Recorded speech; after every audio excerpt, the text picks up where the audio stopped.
the man who pulls it. Thank you very much, Mr. Speaker. Very kind of you to give me this call on the Taxation, Annual Rates, Employee Allowances and Remedial Matters Bill. And I must begin by saying, you do have to hand it to David Parker.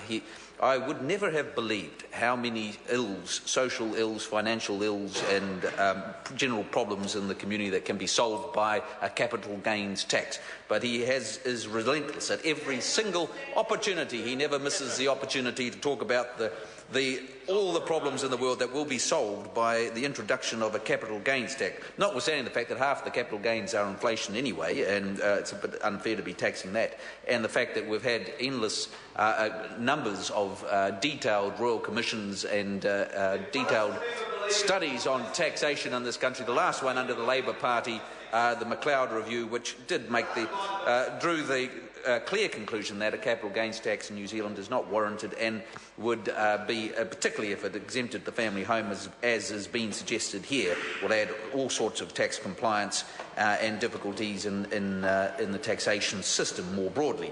This bill doesn't introduce a capital gains tax. What it does is it covers employee allowances, the thin capitalisation rules, black hole expenditure deductions, and the foreign account information sharing agreements, as well as a number of other things to tidy up our taxation laws. And we had a lot of detailed work in the Select Committee, and I do want to pay tribute to the work of members on the Select Committee on all sides of the House, including Mr Peters, who was very diligent in some of these matters, less so in others.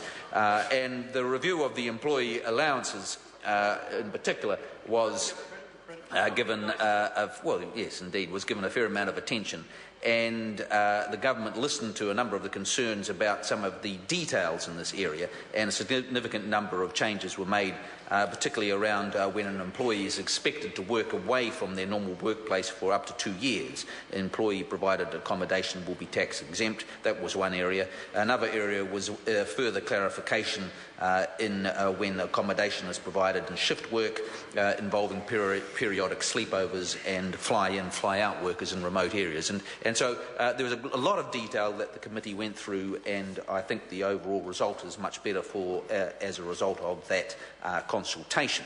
The other area that we heard a lot of submissions on was the Foreign Account Tax Compliance Agreement, Act FATCA, which is the result of obligations contained in the international government agreement with the United States. Now, a lot of submitters were very concerned to discover that that somehow their tax obligations as US citizens, or people who had been born in the US, had never lived there but happened to be born there, had been in New Zealand all their lives, and were worried that suddenly they were going to be drawn into the United States tax ambit. And I suppose the important thing to say in relation to this is this legislation doesn't change anybody's tax obligations if they are a US citizen or a US tax person.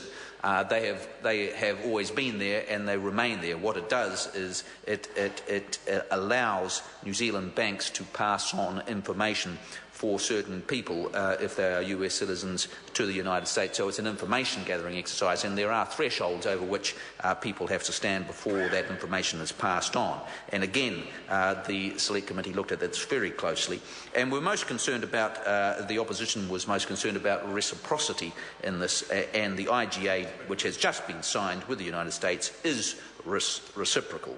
And that is important because we would expect to uphold the US tax system in New Zealand, and likewise we would expect to have the same level of assistance from the United States in the way that we collect our taxes.